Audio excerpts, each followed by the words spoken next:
যে ব্যক্তি তার নিজের মালিকের সামনে দাঁড়াবার ভয় করবে তার জন্য থাকবে দুটো সুরম্য বাগিচা। অতঃপর হে মানুষ ও জিন, তোমরা তোমাদের মালিকের কোন নিয়ামত অস্বীকার করবে? সে বাগিচা দুটো আবার হবে ঘন শাখা প্রশাখা বিশিষ্ট। অতঃপর হে মানুষ ও জিন, তোমরা তোমাদের মালিকের কোন নিয়ামত অস্বীকার করবে? সেখানে দুটো ঝর্ণাধারা প্রবাহমান থাকবে। অতএব হে মানুষ ও জিন, তোমরা তোমাদের মালিকের কোন নিয়ামত অস্বীকার করবে? সেখানে প্রতিটি ফল থাকবে আবার দু প্রকারের। অতএব হে মানুষ ও জিন, তোমরা তোমাদের মালিকের কোন নিয়ামত অস্বীকার করবে? জান্নাতের অধিবাসীরা সেখানে হেলান দিয়ে আয়েসে বসবে রেশমের আস্তর দিয়ে মোড়ানো পুরু ফরসের উপর। এ সময় উভয় উদ্যান ফল সহ তাদের সামনে ঝুলন্ত অবস্থায় থাকবে। অতএব হে মানুষ ও জিন, তোমরা তোমাদের মালিকের কোন নিয়ামত অস্বীকার করবে?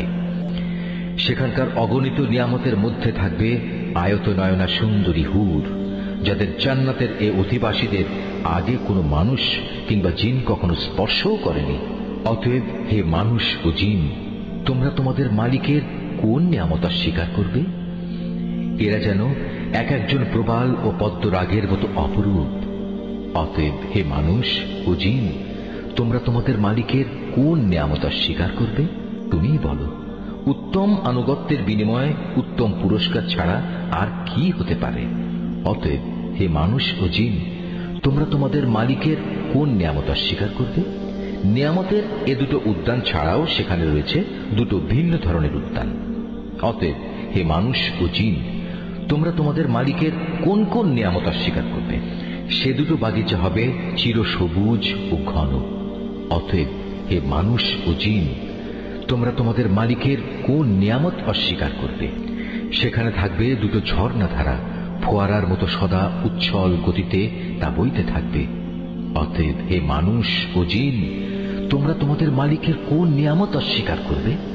সেখানে আরো থাকবে রং বেরঙের ফল পাকড়া, খেজুর ও আনার। অতএব হে মানুষ ও জিন, তোমরা তোমাদের মালিকের কোন নিয়ামত অস্বীকার করবে? এ হুররা রয়েছে তাঁবুতে অপেক্ষমান অবস্থায়। অতএব হে মানুষ ও জিন, তোমরা তোমাদের মালিকের কোন নিয়ামত অস্বীকার করবে? এ জান্নাতের অধিবাসীদের আগে অন্য কোনো মানুষ কিংবা জিন এদের স্পর্শও করেনি। অতএব হে মানুষ ও জিন, তোমরা তোমাদের মালিকের কোন নিয়ামত অস্বীকার করবে? জান্নাতের অধিকারী এ ব্যক্তিরা সুন্দর গালিচার বিছানা ও সবুজ চাদরের উপর হেলান দিয়ে বসবে। অতএব হে মানুষ ও জিন, তোমরা তোমাদের মালিকের কোন নিয়ামত অস্বীকার করবে? কত মহান তোমার মালিকের নাম! তিনি মহাপ্রতাপশালী ও পরম অনুগ্রহশীল।